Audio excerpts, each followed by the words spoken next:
Baik, Assalamualaikum warahmatullahi wabarakatuh. Perkenalkan, saya Agnes Maidia Putri dengan NIM C1C019045. Pada hari ini, saya akan memaparkan materi mengenai akad murabahah. Pengertian akad murabahah. Murabahah adalah transaksi penjualan barang dengan menyatakan harga perolehan dan keuntungan atau margin yang disepakati oleh penjual dan pembeli. Pembayaran atas akad jual beli dapat dilakukan secara tunai atau bai naqdan atau tangguh bai ajal atau bai bi saman ajal. Secara luas, jual beli dapat diartikan sebagai pertukaran harta atas dasar saling rela. Jual beli adalah memindahkan milik dengan ganti atau iwad yang dapat dibenarkan sesuai syariah. Hal yang membedakan murabahah dengan penjualan yang biasa kita kenal adalah penjualan secara jelas memberitahu kepada pembeli beberapa harga pokok barang tersebut dan berapa besar keuntungan yang diinginkannya. Pembeli dan penjual dapat melakukan tawar-menawar atas besaran margin keuntungan sehingga akhirnya diperoleh kesepakatan.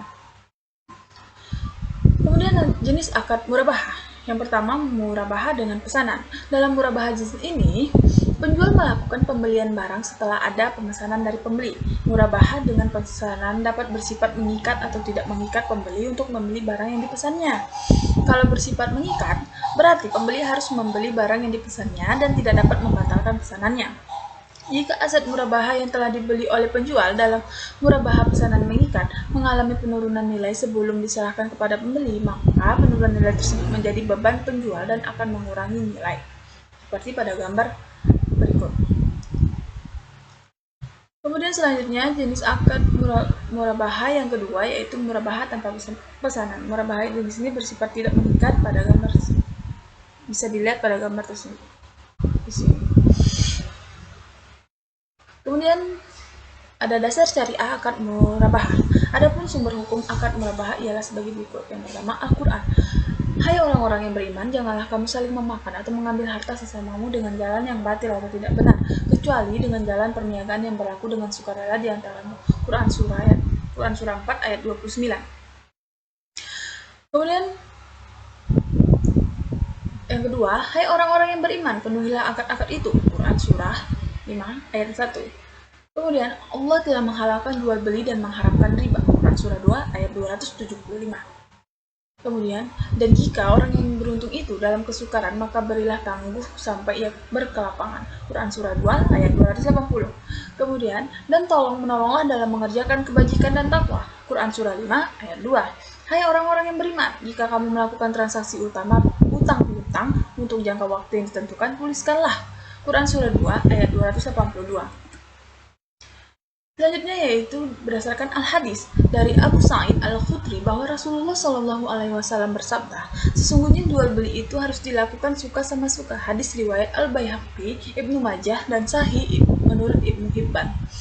Kemudian selanjutnya Rasulullah Shallallahu Alaihi Wasallam bersabda, ada 3 hal yang mengandung keberkahan: jual beli secara tangguh, muqaradah atau mudarabah, dan mencampur gandum dengan tepung untuk keperluan rumah tangga bukan untuk dijual. Hadis riwayat Ibnu Majah dari Suhaib. Kemudian yang ketiga, Allah mengasihi orang yang memberikan kemudahan bila ia menjual dan membeli serta di dalam menagih haknya. Dari Abu Hurairah. Kemudian yang keempat, orang yang melepaskan seorang muslim dari kesulitannya di dunia, Allah akan melepaskan kesulitannya di hari kiamat, dan Allah senantiasa menolong hambanya selama ia suka menolong saudaranya. Hadis riwayat Muslim. Kemudian yang selanjutnya, menunda-nunda pembayaran yang dilakukan oleh orang mampu menghalalkan harga diri dan pemberian sanksi kepadanya. Hadis riwayat Abu Dawud, Ibnu Majah, dan Ahmad. Kemudian selanjutnya, penundaan pembayaran yang dilakukan oleh orang mampu adalah suatu kezaliman. Hadis riwayat Bukhari dan Muslim. Kemudian selanjutnya, sumpah itu melariskan barang dagangan, akan tetapi menghapuskan keberkahannya. Hadis riwayat Al-Bukhari. Perlakuan akuntansi PSAK 102. Akuntansi pada penjual. Pada saat perolehan, aset murabahah diakui sebagai persediaan sebesar biaya perolehan untuk murabahah pesanan mengikat. Pengukuran aset-aset murabahah setelah perolehan adalah dinilai sebesar biaya perolehan, dan jika terjadi penurunan aset karena usang, rusak, atau kondisi lain sebelum diserahkan ke nasabah, penurunan aset tersebut diakui sebagai beban dan mengurangi nilai aset. Jika terjadi penurunan nilai untuk murabahah pesanan mengikat, Kemudian untuk murabahah tanpa pesanan atau murabahah pesanan tidak mengikat, maka aset dinilai berdasarkan biaya perolehan atau nilai bersih yang dapat direalisasi dan dipilih mana yang lebih rendah. Apabila nilai bersih yang dapat direalisasi lebih rendah dari biaya perolehan, maka selisihnya diakui sebagai kerugian jika terjadi penurunan nilai untuk murabahah pesanan tidak mengikat. Yang kedua, apabila terdapat diskon pada saat pembelian aset murabahah, maka perlakuannya adalah sebagai berikut. Yang A, jika terjadi sebelum akad murabahah akan menjadi pengurang biaya perolehan aset murabahah. Yang B, jika terjadi setelah akad murabahah dan sesuai akad yang disepakati menjadi hak pembeli, maka akan menjadi kewajiban kepada pembeli. Yang ke C, jika terjadi setelah akad murabahah dan sesuai akad yang disepakati menjadi hak penjual, maka akan menjadi tambahan keuntungan murabahah. Kemudian yang D, jika terjadi setelah akad murabahah dan tidak diperjanjikan dalam akad, maka akan menjadi hak penjual dan diakui sebagai pendapatan operasional lain. Kemudian yang ketiga, kewajiban penjual kepada pembeli atas pengembalian diskon tersebut akan tereliminasi pada saat A, dilakukan pembayaran kepada pembeli, B, akan dipindahkan sebagai dana kebajikan jika pembeli sudah tidak dapat dijangkau oleh penjual. Yang keempat, pengakuan keuntungan murabahah. Yang A, jika penjualan dilakukan secara tunai atau secara tangguh sepanjang masa angsuran murabahah tidak melebihi 1 periode laporan keuangan, maka keuntungan murabahah diakui pada saat terjadi akad murabahah. Yang B, namun apabila angsuran lebih dari 1 periode, maka perlakuannya sebagai berikut. Keuntungan diakui saat penyerahan aset murabahah dengan syarat apabila risiko penagihannya kecil, maka dicatat dengan cara yang sama pada butir A. Selanjutnya, keuntungan yang diakui secara proporsional dengan besaran kas yang berhasil ditagih dari piutang murabahah. Metode ini digunakan untuk transaksi murabahah tangguh di mana ada risiko piutang tak tertagih relatif besar dan atau beban untuk mengelola dan menagih piutang yang relatif besar. Kemudian selanjutnya, keuntungan diakui saat piutang murabahah berhasil ditagih. Metode ini digunakan untuk transaksi murabahah tangguh di mana risiko piutang tidak tertagih dan beban pengelolaan piutang serta penagihannya cukup besar. Pencatatannya sama dengan poin 2, hanya saja pengakuan keuntungan dibuat saat seluruh piutang selesai ditagih. Yang kelima, pada akad murabahah piutang diakui sebesar biaya perolehan ditambah dengan keuntungan yang disepakati. Pada akhir periode keuangan, piutang murabahah dinilai sebesar nilai bersih yang dapat direalisasi sama dengan akuntansi konvensional, yaitu saldo piutang dikurangi penyisian kerugian piutang.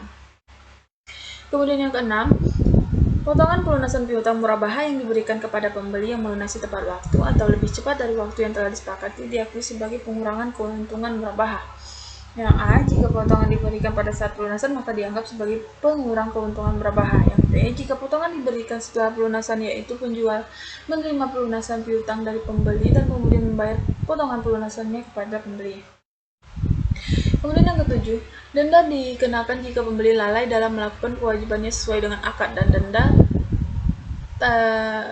denda tang diterima diakui sebagai dana kebajikan. Yang ke-8, pengakuan pengukuran penerimaan uang muka adalah sebagai berikut. Yang A, uang muka diakui sebagai uang muka pembelian sebesar jumlah yang diterima. Yang B, pada saat barang jadi dibeli oleh pembeli, maka uang muka diakui sebagai pembayaran piutang, merupakan bagian pokok. Kemudian yang C, jika barangnya batal dibeli oleh pembeli, maka uang muka dikembalikan kepada pembeli setelah diperhitungkan dengan biaya-biaya yang dikeluarkan oleh penjual. Jurnal yang terkait dengan penerimaan uang muka yaitu penerimaan uang muka dari pembeli apabila murabahah jadi dilaksanakan, sehingga untuk penentuan margin keuntungan didasarkan atas nilai piutang harga jual kepada pembeli setelah dikurangi uang muka. Pesanan yang dibatalkan jika uang muka yang dibayarkan oleh calon pembeli lebih besar dari biaya yang dikeluarkan oleh penjual dalam rangka memenuhi permintaan calon pembeli, maka selisihnya dikembalikan pada calon pembeli. Kemudian selanjutnya, pesanan dibatalkan jika uang muka yang dibayarkan oleh calon pembeli lebih kecil dari biaya yang dikeluarkan oleh penjual dalam rangka memenuhi permintaan calon pembeli, maka penjual dapat meminta pembeli untuk membayar kekurangannya. Selanjutnya, jika perusahaan menanggung kekurangannya atau uang muka sama dengan beban yang dikeluarkan. Kemudian yang ke-9, penyajian piutang murabahah disajikan sebesar nilai bersih yang dapat direalisasikan yaitu saldo piutang murabahah dikurangi penyisian kerugian piutang. Keuntungan murabahah tanggungan disajikan sebagai pengurang kontra akun piutang murabahah. Kemudian 10, pengungkapan Mengungkapkan hal-hal terkait dengan transaksi murabahah tetapi tidak terbatas pada A. Harga perolehan aset murabahah, B. Janji pemesanan berdasarkan pesanan sebagai kewajiban atau bukan, dan pengungkapan yang diperlukan sesuai PSAK nomor 101 tentang penyajian laporan keuangan syariah. B. Akuntansi untuk pembeli. Uang muka pembeli membayarkan uang muka. Aset yang diperoleh melalui transaksi murabahah diakui sebesar biaya perolehan murabahah tunai apabila tidak ada uang muka. Hutang yang timbul dari transaksi murabahah tangguh diakui sebagai hutang murabahah sebesar harga beli yang disepakati atau jumlah yang wajib dibayarkan. Selisih antara harga beli yang disepakati dengan biaya perolehan tunai diakui sebagai beban murabahah tangguhan. Yang ketiga, beban murabahah tangguhan diamortisasi secara proporsional dengan porsi hutang murabahah yang dilunasi.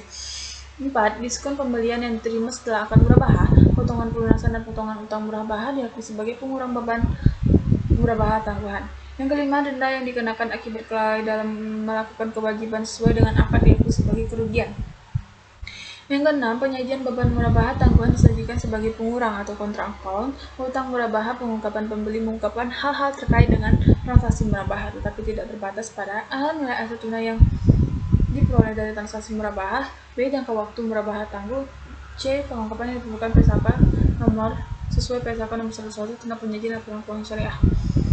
Kemudian ilustrasi akad murabahah. Transaksi penjualan satu buah unit rumah real estate baru tipe 90 120 di Tambun, Kabupaten Bekasi, seharga Rp250 juta harga developer.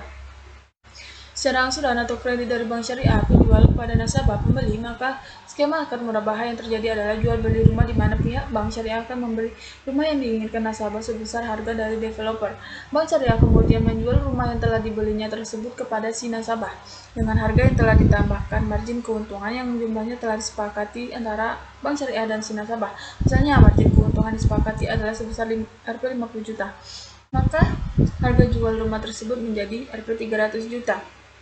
Pada umumnya, nasabah harus membayar uang muka sebesar 30% dari harga rumah tersebut secara tunai kepada bank syariah, sementara sisanya yang 70% harus dibayar si nasabah secara mencicil. Harga rumah setelah ditambah margin berikut jumlah uang muka yang akan dibayarkan maupun jumlah angsuran yang tetap setiap bulannya sudah harus ditetapkan sejak di awal ketika nasabah menandatangani perjanjian pembiayaan jual beli rumah dengan pihak bank syariah, dan nasabah harus komitmen dengan kesepakatan jual beli dengan pihak bank syariah tersebut hingga kewajibannya selesai. Dan terima kasih. Wassalamualaikum warahmatullahi wabarakatuh.